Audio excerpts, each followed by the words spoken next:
All right, so let's talk about the digital twin.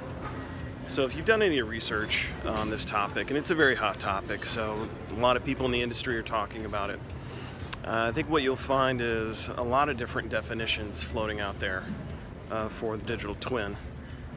But in general, you're going to find it being talked about in one of three ways. The first way is where people are saying the digital twin is a full digital representation of the product.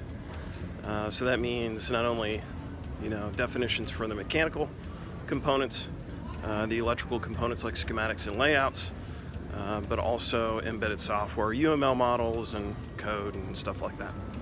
And that definition tends to be disconnected from the physical product.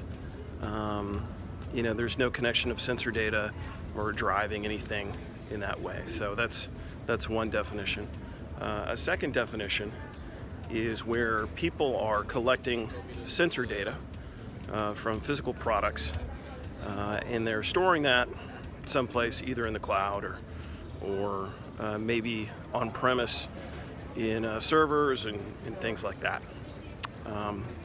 And that's a valid one too. There's value in doing that as well. The third area is when that sensor data is actually used to drive simulations. These could be 1D simulations that kind of predict the behavior of systems. Could be multi-body dynamics, could be structural analyses, could be fluids, thermals, what have you. The idea there is you're using that sensor data as a boundary condition. You're actually driving the simulation, and the results of the simulation are more accurate, and frankly, the results are richer than if you just had sensor data alone. So that's the definition that I use. However, let's talk about which one is right. Actually, I think that's kind of a moot question.